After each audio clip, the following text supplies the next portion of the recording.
أعوذ بالله من الشيطان الرجيم. بسم الله الرحمن الرحيم. والضحى والليل إذا سجى ما ودعك ربك وما قلى وللآخرة خير لك من الأولى ولسوف يعطيك ربك فترضى ألم يجدك يتيما فآوى ووجدك ضالا فهدى ووجدك عائلا فأغنى فأما اليتيم فلا تقهر وأما السائل فلا تنهر وأما بنعمة ربك فحدث صدق الله العلي العظيم. بسم الله الرحمن الرحيم. رب اشرح لي صدري ويسر لي أمري واحلل عقدة من لساني يفقه قولي. بسم الله الرحمن الرحيم. الحمد لله رب العالمين والصلاة والسلام على سيدنا ونبينا أبي القاسم المصطفى محمد. اللهم صل على محمد وآل محمد وعلى آل الطيبين الطاهرين المعصومين سيما بقية الله في الأرضين. Brothers and sisters, dear comrades, Assalamu alaikum wa rahmatullahi wa barakatuh. I'd like to begin with perhaps the most important verse that we have regarding this subject that we've been delving into. It says, أعوذ بالله من الشيطان الرجيم بسم الله الرحمن الرحيم وكذلك جعلنا لكل نبي عدوا. And thus it is that we have established for every messenger an enemy. شياطين الإنس والجن. Shaitans, demons, devils from among the humans and the jinns. يوحي بعضهم إلى بعض زخرف القول غرورا. And what they do is they inspire one another through flowery or decorative speech. Now, this is a verse which we'll find that Imam Khamenei actually talked about. And as you might know, I've specialized in the field of tafsir in the Hawza of the holy city of Qom. Now, when it comes to the tafsir, there's all sorts of tafsir books that you could go to. But one of the most beneficial in our times could be the words of the leader himself. Because what he does is he doesn't just give you the verse, but he actually contextualizes it for our modern day. Now, when he brings this very important verse, he highlights that it's all to do with calculations. Okay, so as you heard Sayed speaking in the previous lecture, and he was saying how there's many voices that we're going to hear. There's going to be many personalities that pop up in the end times, and people are going to be very confused. Which one should we listen to? And so their calculations will become askew. And one of the reasons behind that is because of our neglect of the spiritual dimensions. So after reciting this verse, what does Imam Khamenei says? He says one of the mistakes in the area of calculation is that we remain confined to the visible and purely materialistic factors. This is a tremendous mistake that we can make because a huge part of the calculation of who is the enemy, who is the good, who are the good guys, who are the heroes, who are the villains, comes down to our understanding of the spiritual elements, the hidden hands, the shadows behind that which we apparently see. And this becomes glaringly obvious through the leader's words that what he's actually saying is that our enemies, and when the leader's talking about our enemies, we know who those enemies are. It's America, it's the Zionists. Those enemies do not rely just on material means. They don't rely just on their technologies. Right now, all of these ships which are amassing at the very borders, or the borders of Iran, and all of these tremendous bases that they have, well, that's only the tip of the iceberg. There's an entire spiritual dimension and a spiritual war that really is taking place. Neglecting that will render us incapable of recognizing what Siratul Mustaqim is in our time. Okay, so bear this verse in mind, and because you guys asked, it's Surah Al-An'am, verse 112. Okay, so if you want to go and look at the verse yourself. Now, I want to tell you a little story. London is full of haunted houses. Okay, and this is something that I've only just come to realize. There are so many people who are suffering in the West, particularly in England, from jinns who are occupying their houses and all sorts of strange things that are occurring. And I'd like to give you a little bit of a story from my own life to help you understand how this entire journey began and how Allah helped me to uncover many of the secrets that most people will go their entire lives without ever understanding. I was a young boy, and my grandparents had just bought a new house in South London. Now, this house was fascinating. There were all sorts of antiques, strange statue-like things, objects all over the house. And so when I went there, I was just fascinated and I was exploring. One of the things that I discovered is an ornate, ancient-looking book. And I'm telling you, this book looked fascinating. I became obsessed with it. I was looking at it. I was like, wow, what is this? Imagine it had this old, authentic looking cover. It was really big, heavy. And while I was flicking through its pages and looking at these strange words and diagrams, my mum came in and she said, "Oh, that's interesting." I said, "Mum, what is this?" She said, "This is the book of the Jews. It's called the Kabbalah." And back then, by the way, we were totally innocent of what all these things mean. And we just thought, okay, it's the Jewish book. That's fantastic. Wow, it's like the Bible, right? Um, and I started reading it, and it was talking about dark angels descending and stuff like that. And I was with my brother as well. It was really fascinating. We went home. The next day, when we came back to the house, it was gone. And when I say gone, I mean gone. Just disappeared completely. And I scoured the house looking for this book because how could it just go missing? I asked lots of people. I asked my auntie, I asked my mom, I asked my grandparents, did you throw it away? Why would they throw away something like that? Um, did you move it by accident? And I ended up searching everywhere through the boxes and attic, and eventually I ended up finding a secret compartment in the attic, and I removed one of the boards, and inside there was a crawl space. We climbed inside that dark little crawl space, and this is just me and my little brother. And remember, we're just boys at that time. We're exploring, and you might not even believe what I found, but one of the things that I found was a diary.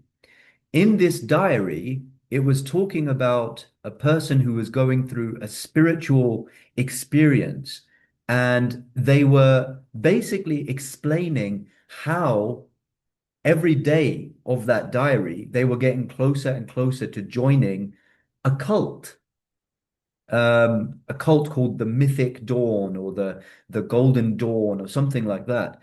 And then it started to get creepier because at one point it actually said the name of the building. And I remember distinctly walking past that building once when I was walking around. I can't remember where I was going, but I remember seeing that building also. And it occurred to me at that point that, my God, there are so many cults that exist in England. Then I found a camcorder, a very old JVC camcorder, and it had the tape still in it. And I played the tape and I started looking at the video that had been recorded. It sounds like a horror movie. Well, a lot of these horror movies are based on reality. And one of the things that I saw is presumably the previous owners of the house, although they were in a different location, they were chanting something in a room. And in the middle of the room was a baby. on the floor. And while they were chanting, they were stepping over the baby and stepping back again, and stepping over the baby and back again. And every time they were getting closer to the baby, and at that point, I stopped watching the video because it was disturbing.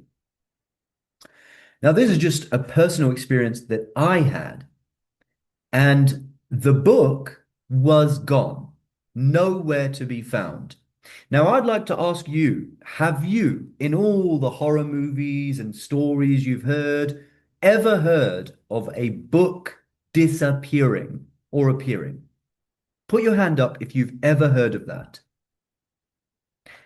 I can see no hands have gone up. Every person that I have told this story to, and I've asked them, have you ever heard of a book disappearing? They've had the same response. They've never heard of a book appearing or disappearing or appearing out of thin air. The reason why I want to highlight that is because when I'm talking about these things, some people might assume that I'm just getting it from horror stories or from horror movies. Well, this is a tangible example of something that I've experienced that you can't find in popular pop culture, generally speaking. I was so obsessed with discovering why a book could just vanish that at that time I started to scour the internet looking for an example. And I typed in different things like book disappearing, book vanishing.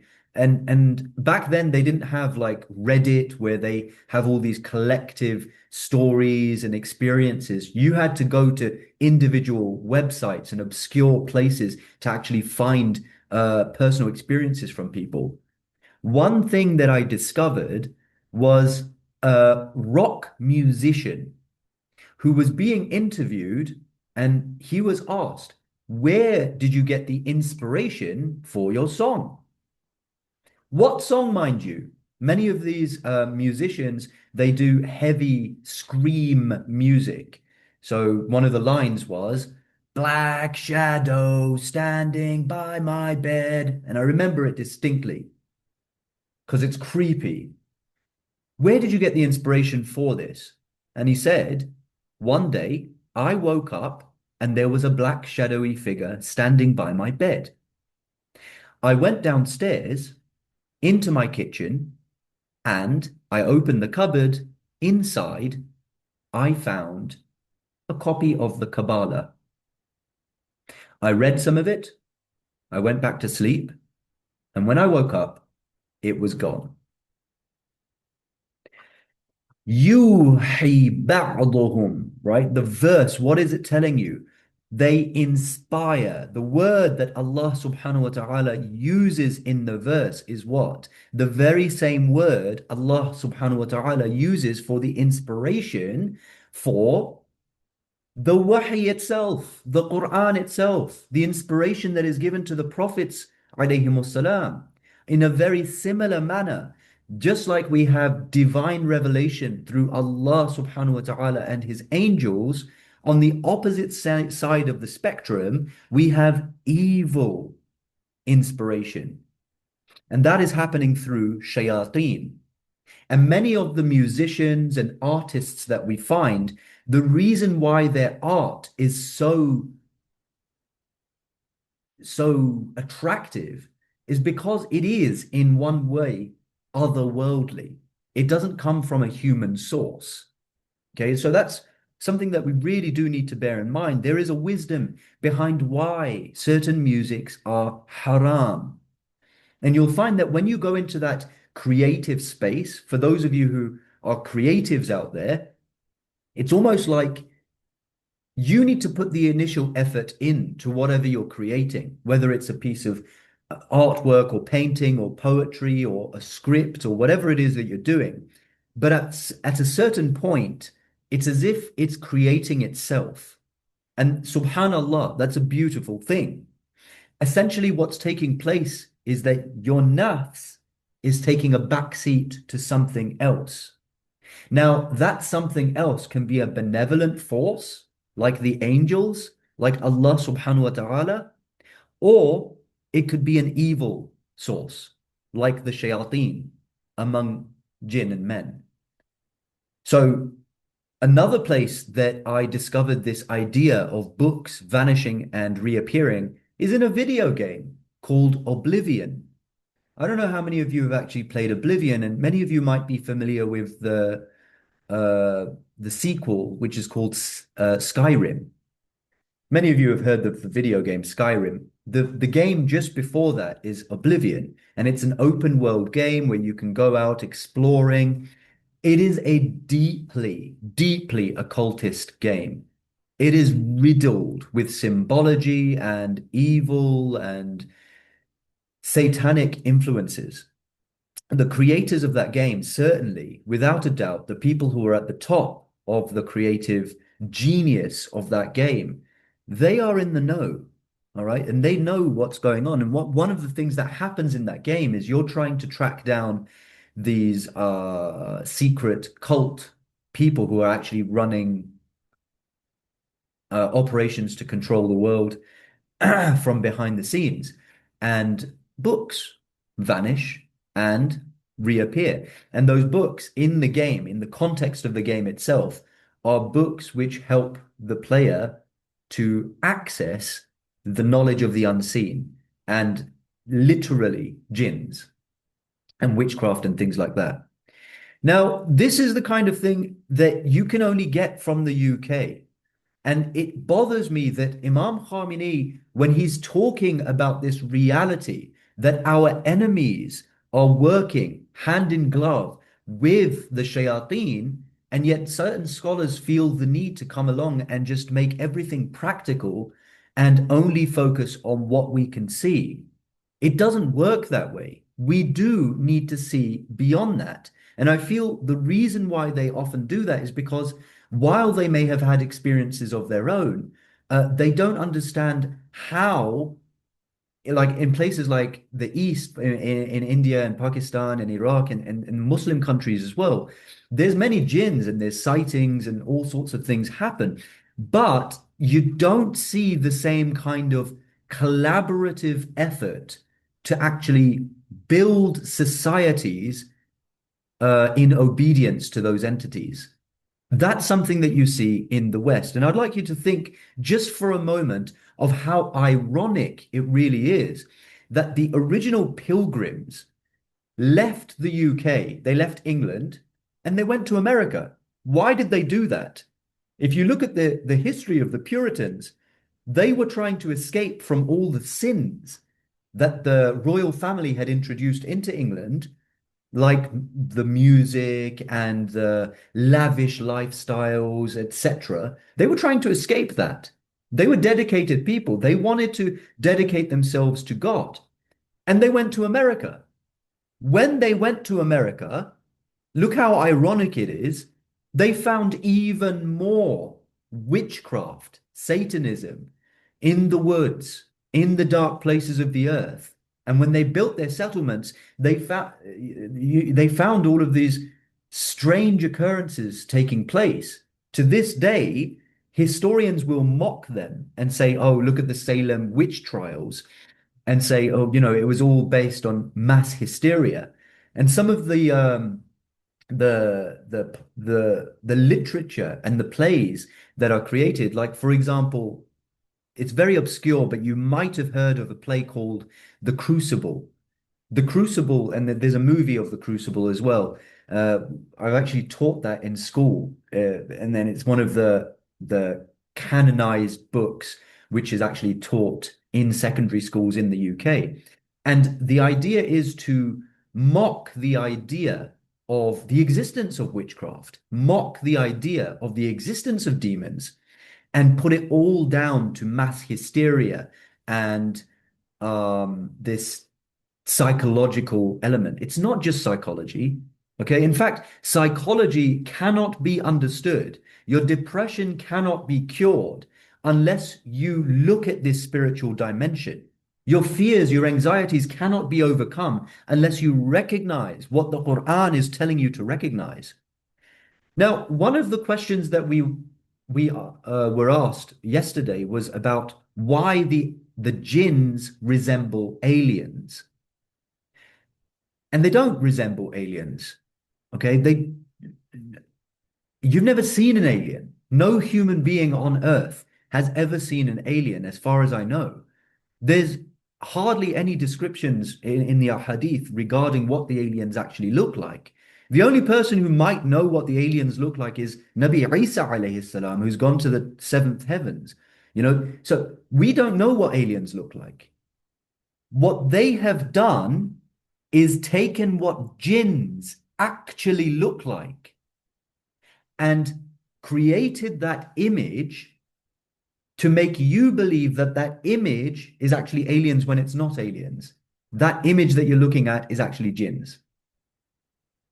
And this will become clear only through exploring a personality called Aleister Crowley. Aleister Crowley, again, he's from the UK. Who is Aleister Crowley? Without understanding who Aleister Crowley is, you will never be able to truly comprehend what is taking place in the West and why Imam Khamenei had the foresight to call America the Great Satan. Aleister Crowley, this is a person who was born in 1875, and he was known as the Beast 666.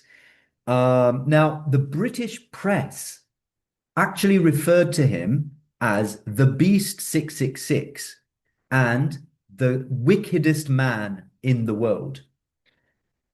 The Beast 666 is actually a name that he adopted for himself, and his mother called him the Beast also.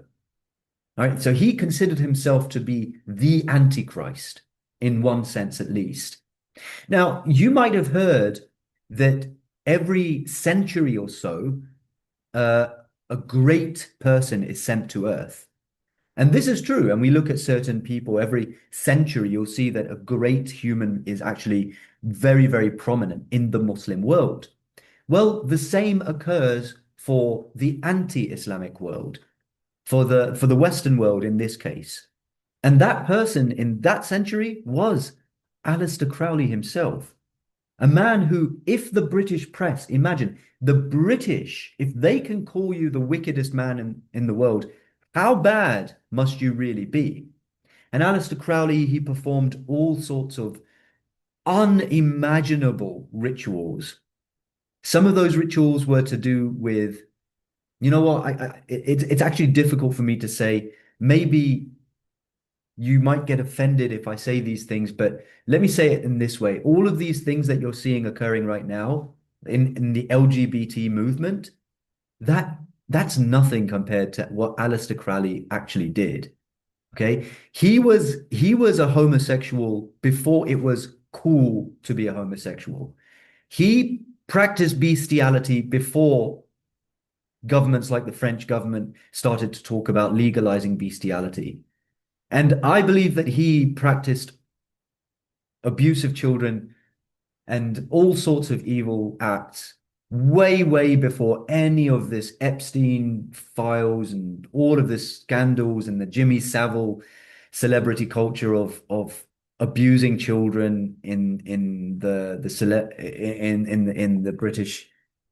British circles and American circles actually came to light. This guy was the originator. Now, I want to tell you that this person was actually a reviver. Why? Because at that time, science was, it was soaring. It was the Industrial Revolution was taking place, and people were moving away from religion, and Christianity was just, it was just the flavor, not really the main foundation of people's daily lives. People had moved away a little bit in that sense. And yet there was still religiosity at that time.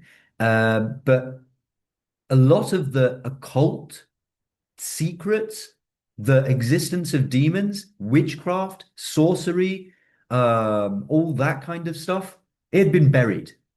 People had forgotten it. Sorcery was almost dead. Okay. This person came along and absolutely revived it all.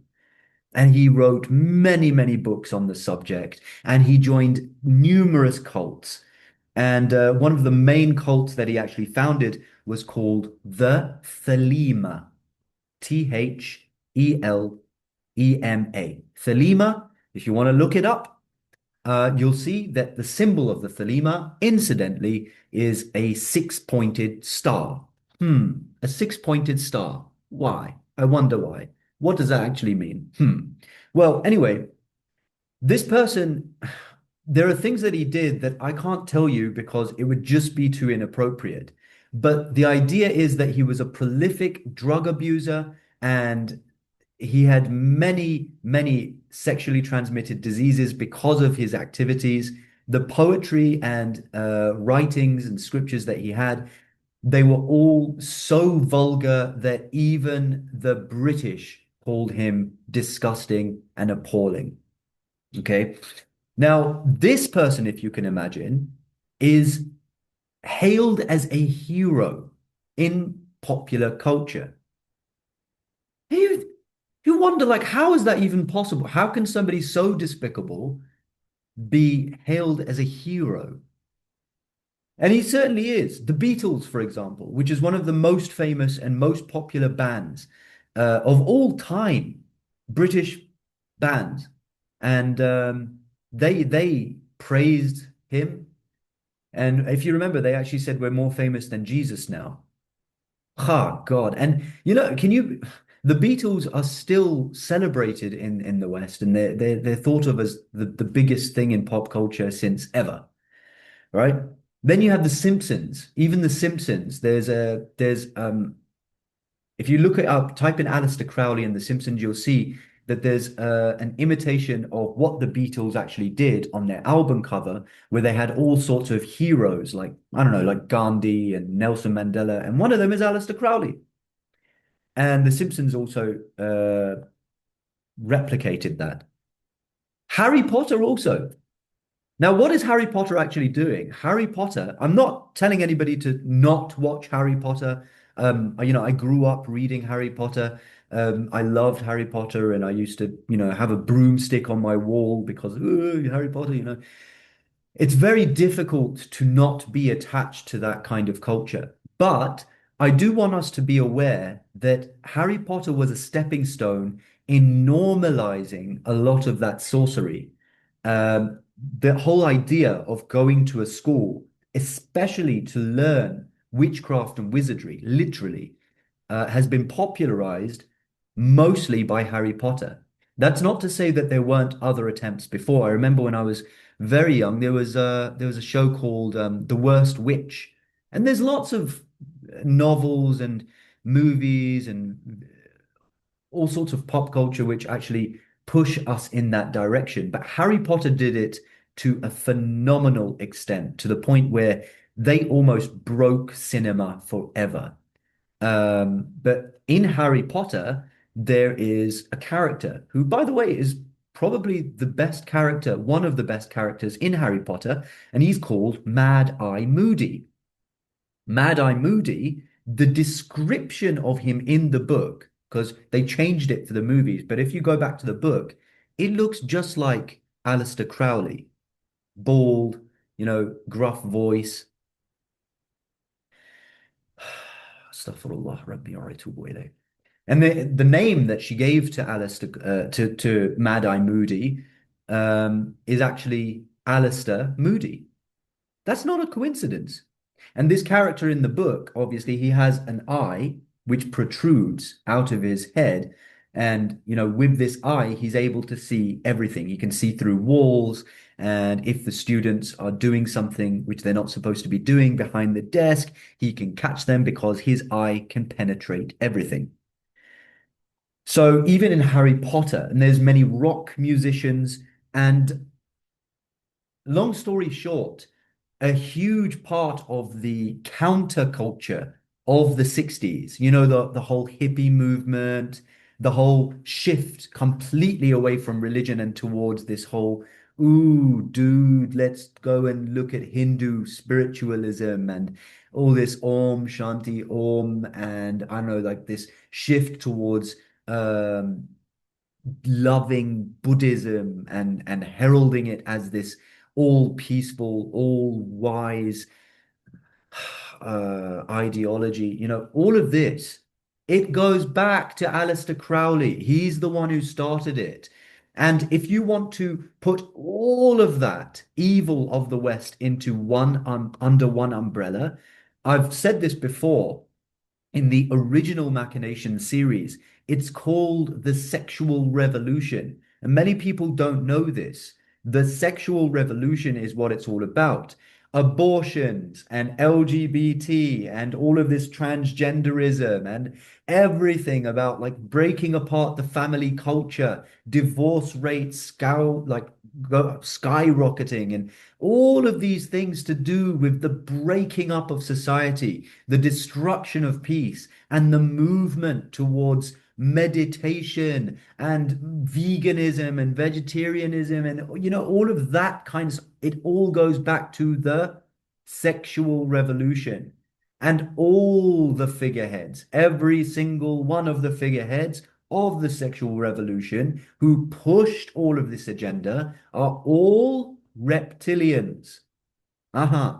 They're all those people. Now, if you wanted to find Aleister Crowley back during World War One, do you know where you would have found him? In America. Aleister Crowley traveled all over the world. He went to the furthest regions of the East. He went to the furthest regions of the West. He went to the West, North, everywhere to uncover what Hinduism is teaching, what ancient Egyptian gods were all about.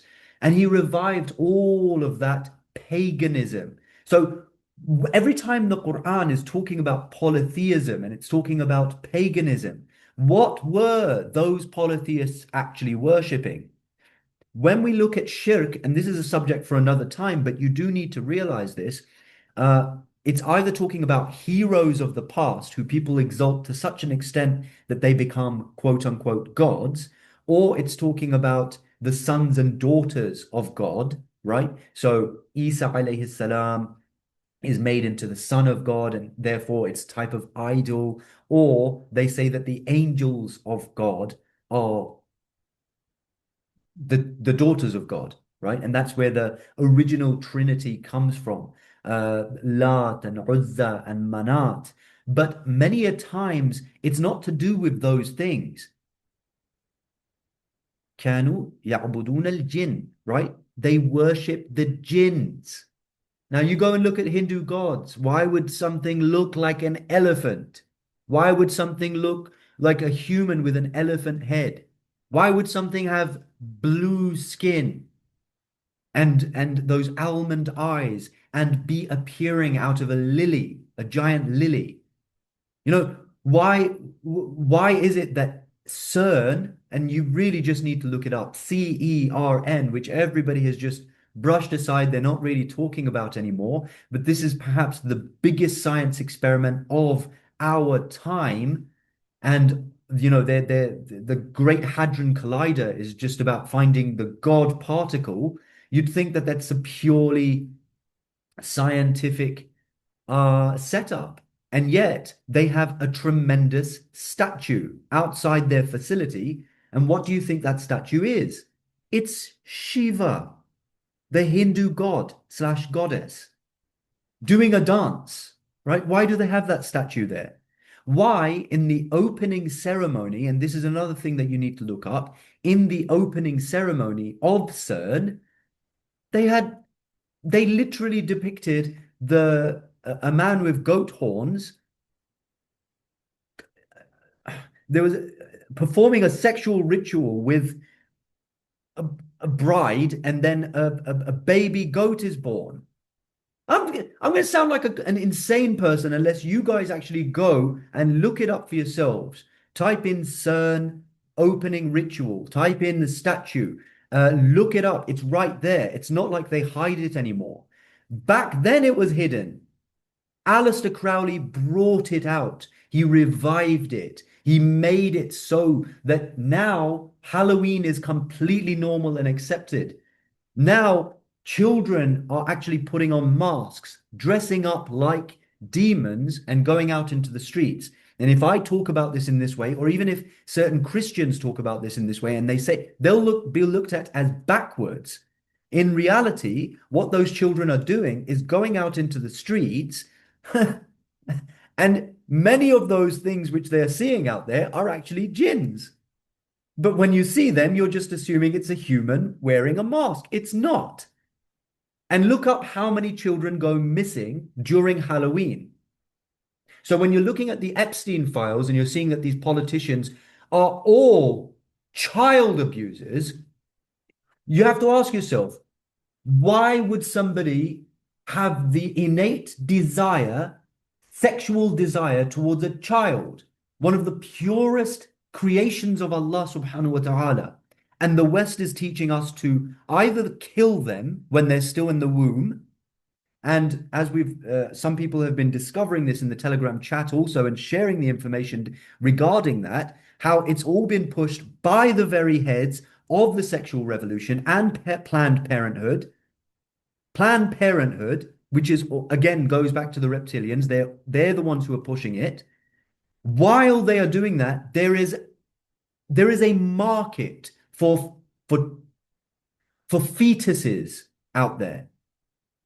Aborted children don't just disappear. They end up in the mouths and the stomachs and the blood of these satanic cults. So when you're looking at the Epstein files, you have to understand that these people, these politicians, they are not just inherently attracted to children, and they're trying to change the word from pedophile to minor attracted now to further normalize it. They're not just attracted to children. You have to do that in order to get into their clubs. Because that knowledge of theirs is only accessible to the very most elite of the evildoers among them. And this is the way it works. And this is the example I'd like to give to actually explain how this works. So if you want to get into a gang, right, just a regular gang, like I don't know, in London or I don't know, in New York, what do you have to do? You have to commit a crime in front of that gang. Either abuse somebody or kill somebody or rob somebody, or take drugs in front of them. Why? Unless you do those things, they're always going to suspect that maybe you're just a police. You're an undercover cop trying to catch them. And so what those gangs do is they make you commit that crime so that they can be sure that, yes, this person is legitimate. They can join our gang now. That's just the little evildoers. At the top, يُوحِي بَعْضُهُمْ إِلَى بَعْضٍ. Right? At the top, you're going to see that in order to get into those elite clubs, you need to perform these sacrilegious acts. And it's not just to convince humans, but it's to convince the shayateen also among the jinn. And we're going to talk about the types of jinn so that you can better understand this. But essentially, there are the little jinns, and they're just normal. They're just everywhere. They're not they don't even know themselves. They're just as lost and confused as the average Joe on the street.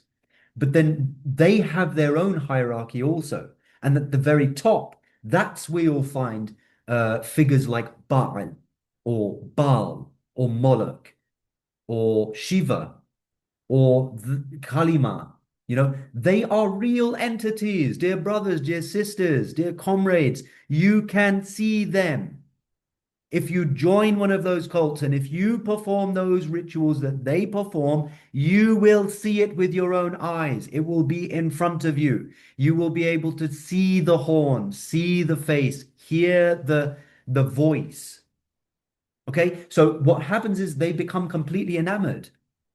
Anyway, if you had wanted to find the one who revived all of this, brought it out into the open, Aleister Crowley, back during World War I, you would have found him where? In the USA, in the Great Satan America. And in America, remember, this is World War I. It's only after World War II where you can really see that America became the superpower. Prior to that, Britain was the world superpower. Britain was the Great Satan, but it moved to America. And that's where you'd find Aleister Crowley. What was Aleister Crowley doing in America? He was campaigning for the Germans. Can you believe that? He was actually openly and actively campaigning for the Germans. And he was saying the Germans are the good guys. The Germans are on the right side of history. The Germans should be supported. The British and Americans are bad. The British and Americans are evil. Subhanallah. And if you saw that, you'd think, why would he do that? Because during World War One and more during World War Two, actually Germany was on the right side of history. America and Britain were on the evil side, as they've always been. I don't think there's a single war of Britain or America where they have been the good guys ever. So why was he campaigning for the Germans? Ah, his biographers actually revealed that he was working for British intelligence. He was working for British intelligence, and by campaigning for the Germans, he was infiltrating pro-German movements and gaining their trust so that he could leak information to the British intelligence. This is the nature of the agents of Britain and America. Okay, these are the types of people they have working for them. يُوحِي بَعْضُهُمْ إِلَى بَعْض, right? Allah is warning us. And this is why Imam Khamenei, he tells us that don't just look at what is happening zahiran, right? Don't just look at what you can apparently see. Look beyond that. Understand that there is a spiritual battle taking place. When we're talking about, for example, British Shiaism, it's not just what we're seeing outwardly. No, there is vast evil taking place behind the scenes. And just because it hasn't been revealed yet, don't think that it isn't happening. Now, what does Aleister Crowley then do? So Aleister Crowley then goes to Egypt. In Egypt, he would produce the most substantial work that he would ever create, which would have long-lasting repercussions on the Western world. What was that work? It was the Book of the Law. The Book of the Law. And if you want to summarize what the Book of the Law is, it can be summarized in this one phrase: "Do what thou wilt." Right? Do your will be done. Right? It's not talking about the will of Allah. It's talking about your will. The idea that you are free, you can do anything. It's all in your hands. And this might be why so many rock musicians and pop culture promotes Aleister Crowley and endorses him and celebrates him, because he's the one who initially pushed that idea of liberalism, complete freedom, right? And sexual liberation and freedom. But now, how did he come up with this book? This is the crux of it, and this is what's going to tie the entire discussion back to the initial verse. He sits in the middle of the Pyramid of Giza. Notice, in the last session also, I highlighted this. The symbol of America is what? An ancient Egyptian structure. Isn't that strange? Why are we not asking what has America got to do with Egypt? You know, he sits in the middle of the Pyramid of Giza, allegedly. In the middle of the Pyramid of Giza, he performs he performs one of these very, very disturbing rituals. After performing that, one of these jinns literally manifests in front of him. That jinn, they didn't call them jinns, right? One of the famous statements of Aleister Crowley is that once upon a time they called them angels, then they called them spirits, and in the future they're going to call them something else. Bear that in mind. This demon was called Awas. Awas, okay? And it was that demon which dictated to him the Book of the Law. Word for word, he wrote it down as per what that demon said to him. Okay? Now, I want you to go and type in AWAS. Look at what AWAS looks like. AIWASS. Type it in. What are you going to find?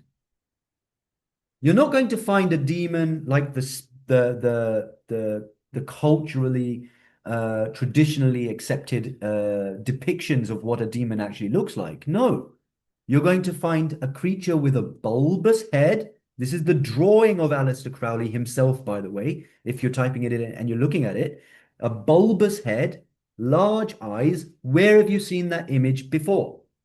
Man, we're talking about pre-World War II.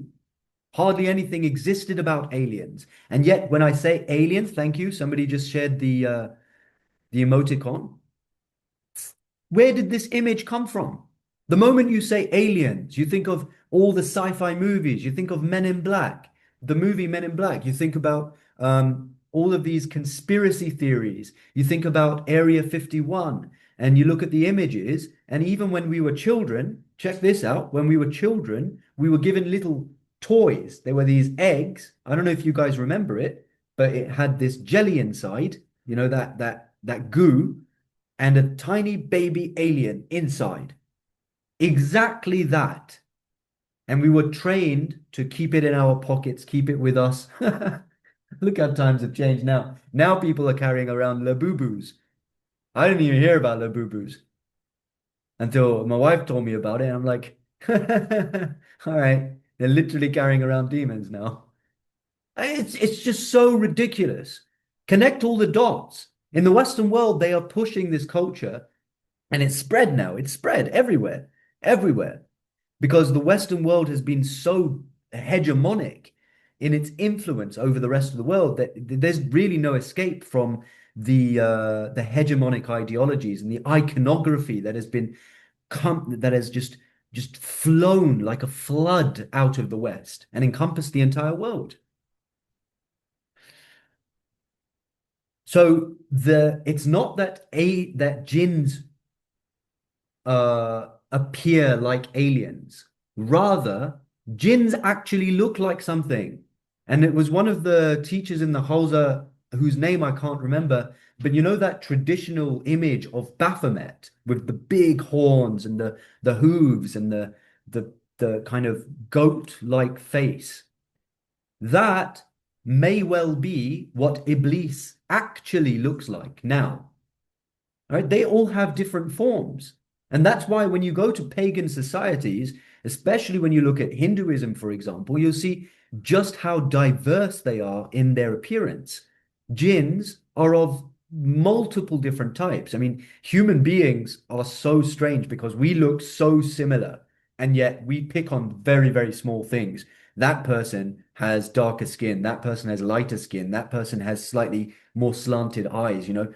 But if you go to the jinn world, man, they look really different from each other, right? So if they have a thing called racism amongst themselves, it's going to be a lot more than what humans face. But the idea is that all of these images are real images. That's really what they look like. And there's no escaping from that. So Aleister Crowley was the one who brought it out into the public sphere. He is the reviver of all of that hidden occultist knowledge. And he died in 1947, incidentally, just before the establishment of the State of Israel. Now, because this lecture has been so gloomy, I do want to add that this is the reviver of evil, okay? And Allah subhanahu wa ta'ala does not leave us except with a glorious hope, okay? And we have to recognize who the reviver was in the Islamic world also, okay? So just as the evil side, the dark side had Aleister Crowley, the light side, the side of good, the side of haqq, the side of truth, we were given a great personality who was born in 1900. Who was that personality? This was a personality who saw that Islam had been buried The resistance against Satanism had been buried. Idol worship had become prominent. And all of the Muslim world was just choosing between accepting this Taghut or that Taghut, essentially obeying and worshipping those entities. That person came along and revived Islam. It had just completely gone into a comatose state. And you guys know who that person was. That person was none other than Imam Ruhullah al-Khomeini. This is how important Imam Khomeini is. It honestly brings tears to my eyes when I'm talking about it, when I'm thinking about it, because it astonishes me that people can be Muslim and not recognize the greatness of Imam Khomeini. People can be Shia and not recognize Imam Khomeini. How is it possible that you can have a figure like Imam Hussein, celebrate him, commemorate him every year, know that it is your duty to fight against the Yazid of your time, and yet not recognize that Imam Khomeini did for us what Aleister Crowley did for the Satanists?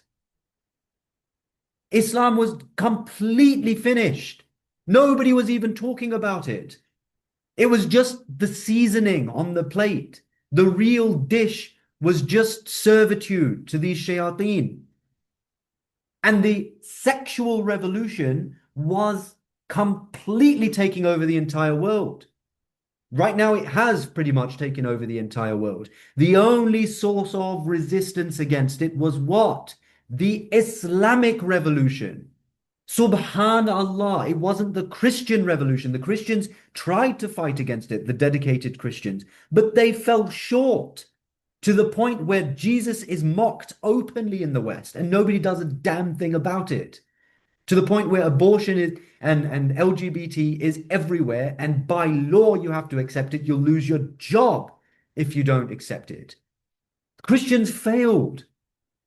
Right? There wasn't an Eastern revolution, a Far Eastern revolution. The Japanese, after they were bombed by, during World War II, after World War II, Hiroshima and Nagasaki, after that, the Japanese, they still tried to resist, mind you, through their media. And that's why many of you guys, you're attracted to anime for that reason, because you get that feeling of resistance still in it. Samurai Jack, for example, even though it's an American cartoon, you still get that feeling of resistance against the American hegemony. But none of that can be compared to the Islamic revolution. The Islamic revolution, dear brothers, dear sisters, dear comrades, is the final hope for the Muslims, and in particular the Shia, to bloody wake up and take the fight back to them, resist against them, and to not fear them. وصلوا على محمد وآل محمد. We'll now go to the Q&A. If you guys have any questions, inshallah. Sorry, I took a bit of extra time, but I do feel like I needed to cover a lot of ground because we've only got 2 more sessions on the jinns, and then we're going to move on to, inshallah, other things. So if you guys have questions, inshallah, I'll take them now. اللهم صل على محمد وآل محمد.